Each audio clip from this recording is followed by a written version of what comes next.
Oi, pessoas! Tudo bom? Primeiramente, sejam bem-vindos. Meu nome é Gisele e esse é o Sob Investigação.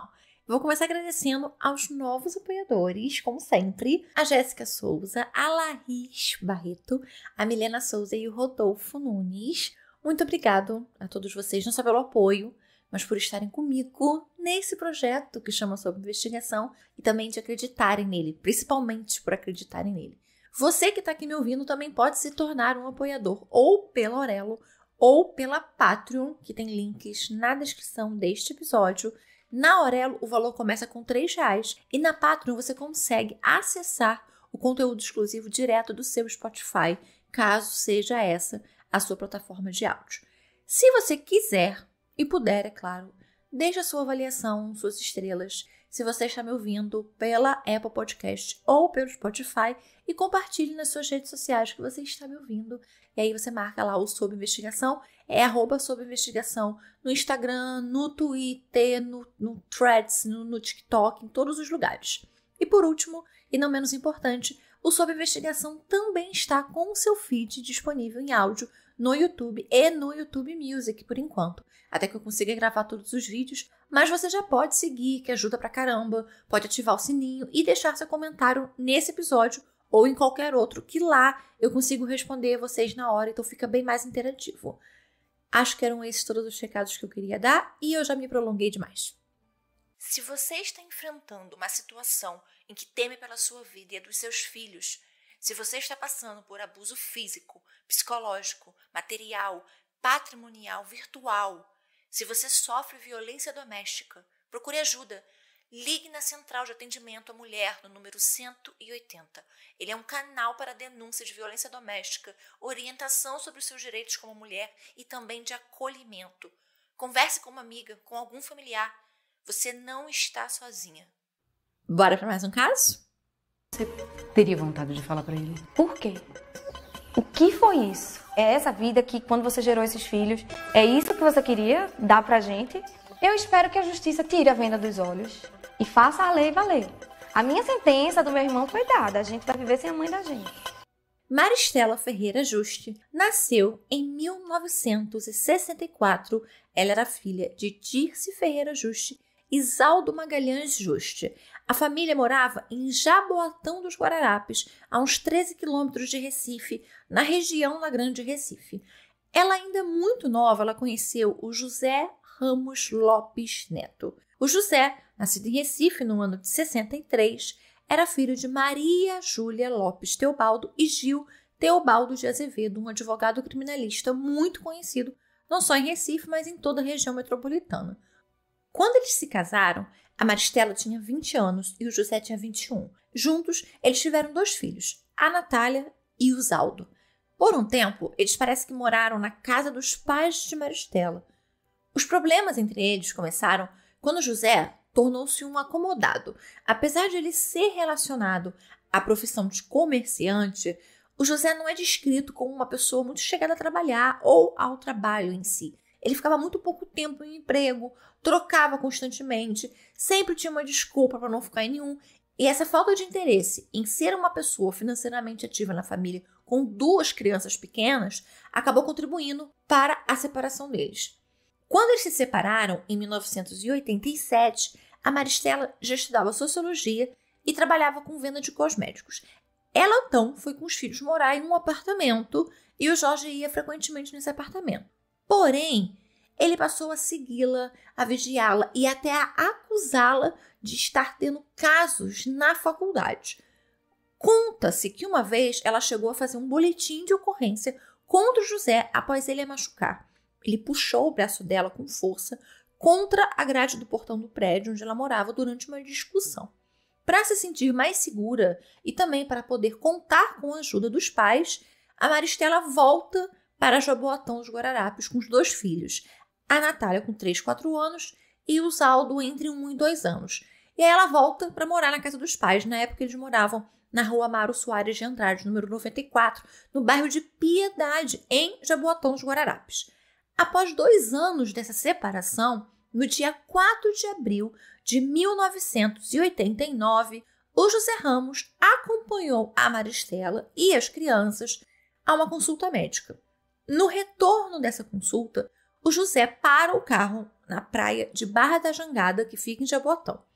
Ele tenta convencer a Maristela a voltar com ele, eles batem boca e ele mostra a ela que estava armado. No banco de trás do carro dele estavam as duas crianças, mas com os pais falando daquela forma alta, discutindo, a Natália acorda e vê o pai chacoalhando a mãe. O José então para, ao ver a filha acordada, e sai com o carro em direção à casa dos ex-sogros. Ao chegar em casa, acompanhada do José e dos filhos, a Maristela avisa ao irmão, o Ulisses, que o José estava armado. Enquanto ela dava banho nas crianças, o Ulisses e o Zaldo, irmão e o pai da Maristela, revistam o José e não encontram nenhuma arma. O José diz, então, que ele quer conversar com a família, com a Maristela e com as crianças, sozinho. Ela estava no quarto arrumando os filhos. Ele entra no quarto. A Maristela estava sentada na cama, penteando os cabelos da Natália, e o Zaldo brincava ali no chão, ao lado de uma cômoda. Só que preocupado, o Ulisses vai atrás, mas ele fica do lado de fora do quarto, encostado na porta, fumando ali, virado para o corredor da casa. O José abaixa, como se fosse brincar com o filho no chão, mas sem que ninguém esperasse, ninguém tivesse previsto. Ele pega a arma. A arma, ela estava no cano da bota dele. E aí ele já levanta com a arma em punho.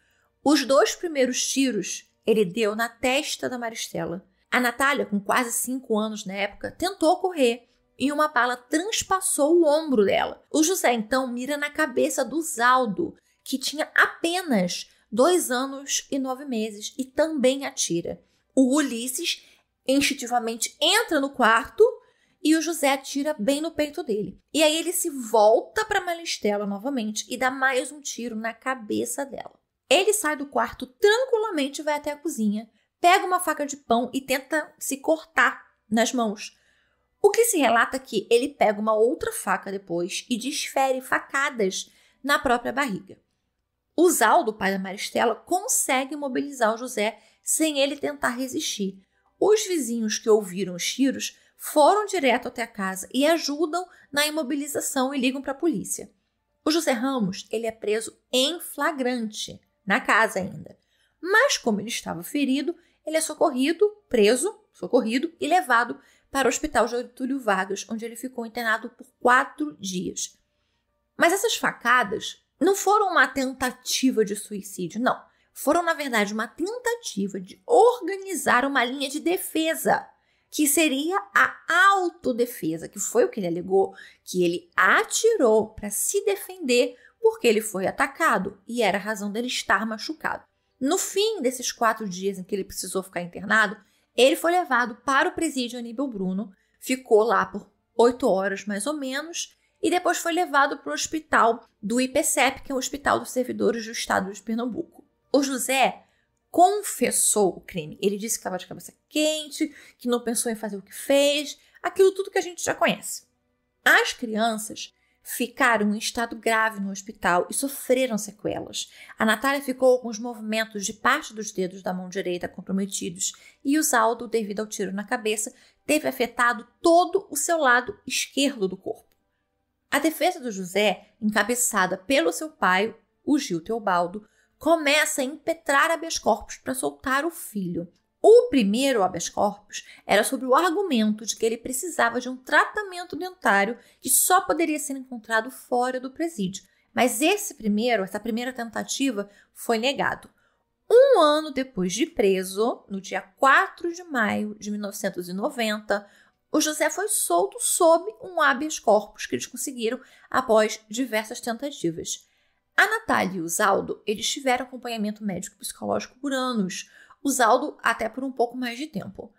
A Natália, ela foi criada pelos avós maternos e o Zaldo foi criado na casa de uma tia. Mas eles cresceram muito unidos, muito bem cuidados. Como os pais da Maristela já eram de idade, né, já eram bem mais velhos quando isso tudo aconteceu, e o Zaldo precisava de cuidados especiais, muito mais atenção, então ela, como estava um pouco maior e as sequelas dela não foram tão graves, ela ficou com os avós que tinham condições de poder cuidar dela, e o Zaldo, como precisava de uma atenção especial, de alguém que cuidasse dele de uma maneira mais efetiva, que tivesse mais disposição, acabou ficando na casa de uma tia porque os pais dela, né, já eram idosos. Em anos, a avó paterna tentou o contato com os dois uma única vez.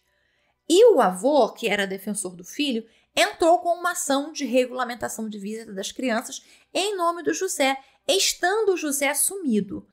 Era para poder ter proximidade com os netos? Não. Na verdade, era mais uma forma de coação contra a família da Maristela do que uma vontade de avô de ver os netos. Não foi porque esse contato não existiu, essa aproximação não ocorreu.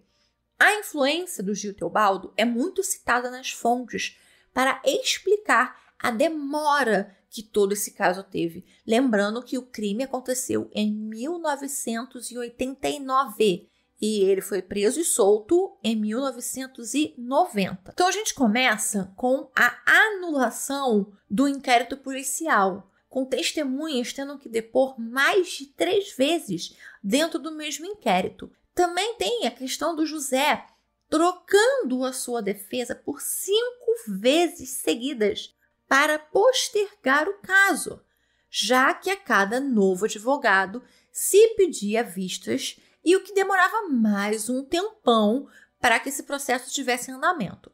Durante esse tempo em que nada parecia ser feito, o Gil Teobaldo deu uma entrevista a uma rádio falando sobre o crime, e não só isso, ele fala que o filho matou a ex-esposa por honra, já que a Maristela, no começo da conversa entre eles, teria dito ao ex-marido que ele nasceu para ser corno. O Gil também disse que se o filho tivesse feito diferente, quer dizer, se ele não tivesse lavado sua honra com sangue depois de ouvir isso, o José nunca mais se sentaria na mesa dele, e foi disso para pior. Eu vou deixar um trecho aqui dessa fala para vocês mesmos poderem ouvir o que o Gil Teobaldo falou. E eu vou provar que ele é inocente. Por quê? Porque ele matou por uma provocação. Quando ele buscava a conciliação, porque já estavam separados, ela virou-se para ele e disse: José, você nasceu para ser corno. E José meteu bala. E diga a você, sem nenhum constrangimento, se não matasse, não comia na minha mesa. Foram 36 cartas precatórias, que é um instrumento de comunicação entre juízes, 5 recursos no TJPE, 2 recursos no STJ, recurso no STF. E com tudo isso, troca de defesa, cartas precatórias, recursos e recursos e recursos e recursos e mais recursos. O crime que aconteceu em 1989 só teve a sentença de pronúncia, que é o ato, né, em que o juiz aceita a denúncia do Ministério Público e encaminha para o Tribunal do Júri processo, quando é caso de crime doloso, só aconteceu em 2001, quando o juiz João Roberto Moreira envia para a primeira vara do Tribunal do Júri de Jaboatão dos Guararapes, 12 anos depois da sentença de pronúncia para o julgamento. Você acha que foi rápido? Claro que não. Para a marcação do julgamento, foram mais 9 anos. Ele só foi agendado para o dia 13 de maio de 2010. Então, nós tivemos um crime que aconteceu em 89, com o acusado, confesso, preso e solto em 90, uma sentença de pronúncia de 2001 para um julgamento em 2010. Então, quando o julgamento saiu, durante a adolescência, tanto a Natália quanto o Zaldo foram poupados pela família da Saga pela justiça do assassinato da mãe deles. Eles sabiam do que aconteceu, até porque foram vítimas também, mas eles não eram expostos ao assunto, ao andamento, às buscas da família, inclusive por advogados, porque diversos advogados recusaram defender a família. Mas com o julgamento marcado, o caso voltou à mídia e aí a Natália decidiu que era o momento de se envolver e criou um blog sobre o caso da mãe, o blog que ainda está em aberto. Vocês encontram ainda para poder ler todas as informações lá. Os 2 filhos de Maristela já eram adultos, formados. A Natália se formou em publicidade e o Zaldo se formou em direito. Então, nessa época, a Natália já tinha se casado, ela se casou em fevereiro de 2007 e já tinha saído de Recife e ido morar em São Paulo, depois que o marido dela recebeu uma proposta de trabalho lá em São Paulo. A juíza Maria de Albuquerque compareceu, abriu a sessão, os promotores compareceram, mas nem o réu, nem o seu advogado, que na época era o Humberto Albino de Moraes, nenhum dos 2 apareceu. Nem justificaram a ausência. Uma clara tentativa de anulação do júri e a postergação do julgamento, mesmo depois de todos esses anos. Ainda mais, o advogado foi multado em R$ 25.500 pela ausência. Então, o júri precisou ser remarcado. Mas a juíza, como talvez fosse o esperado, até pela defesa, né, não remarcou o julgamento para muito tempo após. Não, ela designou 2 defensores públicos para defender o José Ramos, emitiu um mandado de prisão e remarcou um outro julgamento para o dia 1º de junho de 2010, semanas depois, coisa, 15 dias. Novamente, o José Ramos não compareceu. Então, o que acabou acontecendo? Ele foi julgado à revelia.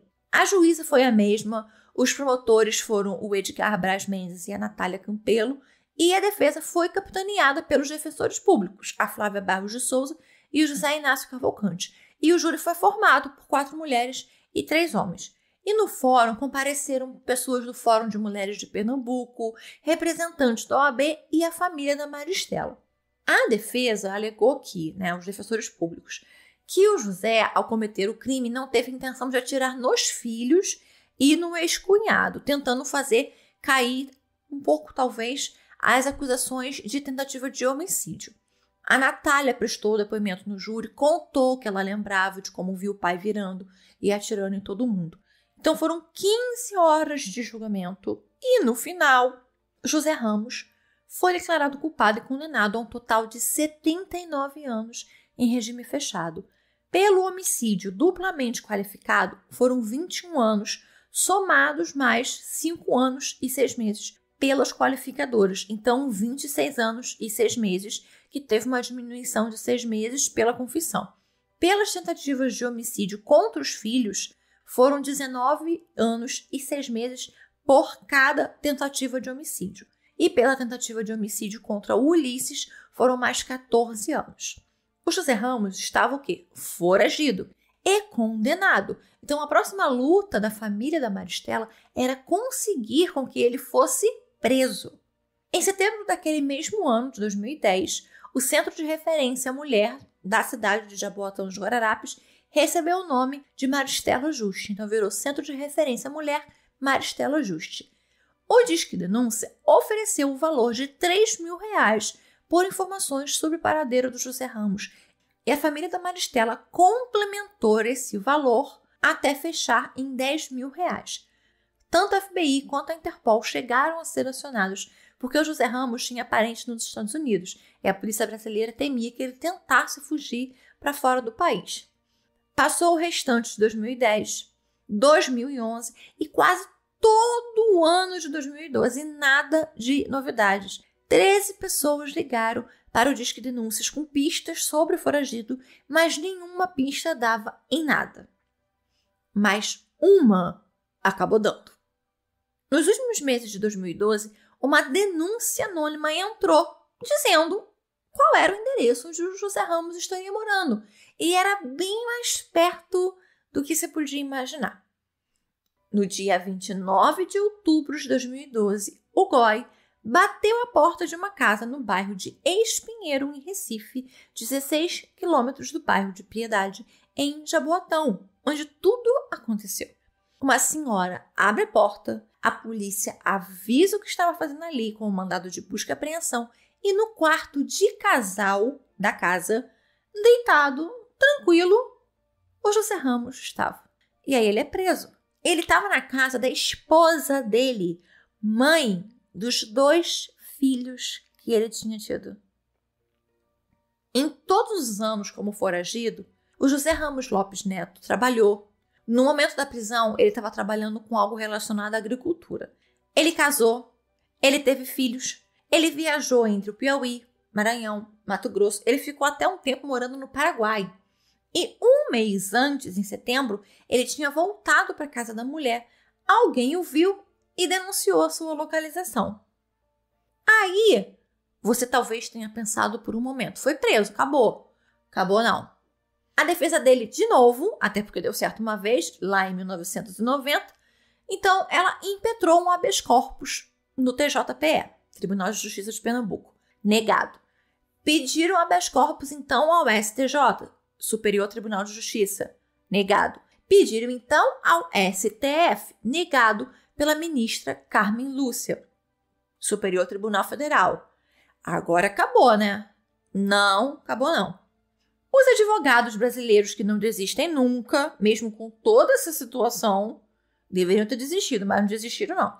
Os advogados de defesa impetraram um outro pedido, um segundo pedido de habeas corpus no STF, em novembro de 2014. Dessa vez, a relatoria caiu com o ministro Dias Toffoli.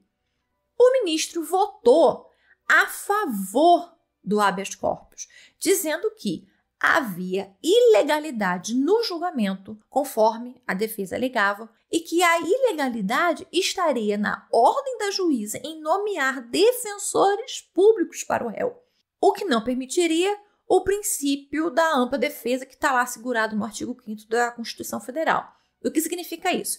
Como o réu não foi ele que escolheu o seu defensor, o seu direito, então, da ampla defesa não foi respeitado. Então, se não for respeitado, há uma ilegalidade. Se há uma ilegalidade, todo júri é ilegal. Então, teria que ser anulado. Só que entrou um outro ministro nesse caso, o ministro Roberto Barroso, que pediu vista a esse pedido que foi impetrado de habeas corpus e negou. Novamente, não tinha acabado a determinação do José Ramos de se livrar da prisão, não. Através de um laudo médico que dizia que ele estava com a saúde debilitada e não poderia ficar preso, o José Ramos teve concedido seu pedido de prisão domiciliar em outubro de 2017. Atualmente, o Zaldo trabalha, ou até pouco tempo trabalhava como assistente jurídico. Ele tem dificuldades de movimentação do lado esquerdo inteiro do corpo. A Natália fez um concurso público para oficial de justiça em São Paulo, passou, e hoje essa é a profissão dela, ela é também mãe de 2 meninos.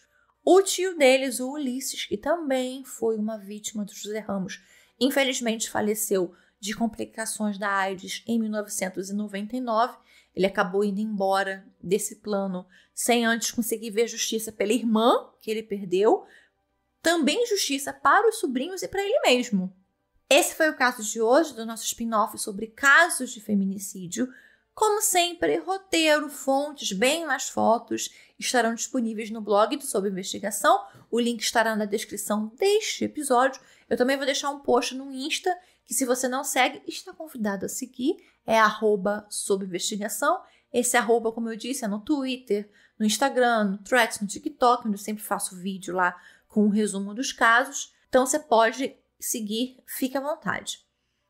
Quando a Maristela foi assassinada, é bom dizer, ainda não existia esse tipo penal, né? Esse agravante, né? O feminicídio. Mas o caso dela se encaixa perfeitamente no que a lei diz. José, um homem de família conceituada, respeitado, influente, com dinheiro, conservadora, que não aceita a separação e decide que tem o direito de tirar a vida da mulher que não quer mais. E não só dela, né? Ele também acha que pode matar os próprios filhos. Pessoas que ele escolheu trazer ao mundo e que não tinham nada a ver com os problemas de insegurança dele, ou de machismo, de misoginia, os problemas que ele tinha. Também nós vemos nesse caso como é que é bom ter bons advogados. Bons advogados que podem arrastar processos por uma vida inteira. As pessoas, e até eu mesmo antes de trabalhar com isso e estudar mais profundamente o assunto, acham que as leis são ruins. Eu hoje, depois de mais de 2 anos de podcast, eu posso dizer que eu acho que as brechas nas leis são ruins. Os benefícios, as benesses para o criminoso são ruins. As leis não são. Nós temos de fato leis que não são muito boas, mas também leis que são tão boas que são replicadas pelo mundo afora. Leis muito protetoras, leis acolhedoras, leis muito inovadoras. Inclusive, a Lei Maria da Penha é uma dessas. É muito inovadora, assim, é muito para frente. É uma lei muito, muito, muito boa. Só que o que acontece? O que atrapalha são os benefícios, são os buracos que os textos da lei acabam deixando. E dinheiro, claro, né? Porque, afinal, um advogado criminalista bom já não é barato, mas não é barato mesmo. Dependendo do caso, um advogado pode cobrar quase o preço de um carro zero para fazer uma defesa. Agora, advogados criminalistas que trabalham com recurso no Supremo Tribunal de Justiça ou no Supremo Tribunal Federal são, às vezes, o triplo desse preço. E, geralmente, estão em escritórios de advocacia conceituadíssimos. Isso eu estou generalizando, tá, gente? Porque isso é na maioria dos casos. Mas, claro que existem advogados que fazem o mesmo tipo de recurso e cobram menos, né? Não cobram uma caragem inteira de carro importado, né? Um monte de Ferrari, de Porsche, para poder fazer uma defesa. Só que ser assessorado por advogados desses, de muito nome, muito caros, garante a pessoas como José Ramos impetrar recursos e habeas corpus atrás de habeas corpus durante 21 anos. E mesmo após preso, ainda ficar em prisão domiciliar.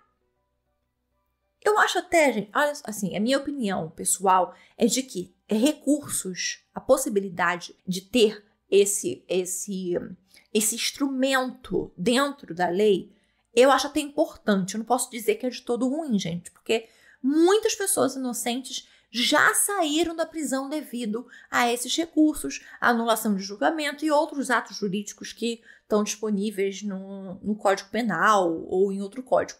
A questão é o acesso. O acesso a isso é para poucos. Porque custa muito dinheiro. Por que custa muito dinheiro? Porque custa tempo, custa estudo, custa o trabalho do advogado para achar essa brecha, para saber usar essa brecha, para achar uma jurisprudência que ele possa usar. Então, é um trabalho que é muito caro.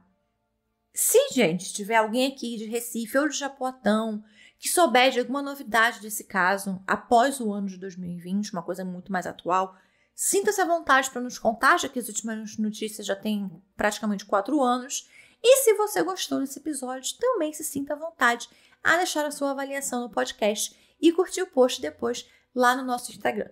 Como eu disse, esse é o caso de hoje. Eu espero que vocês tenham gostado. Nos vemos já no próximo caso. Beijos! Ontem, hoje, amanhã, depois de amanhã, muitas Maristelas vão morrer porque muitos Josés não foram presos.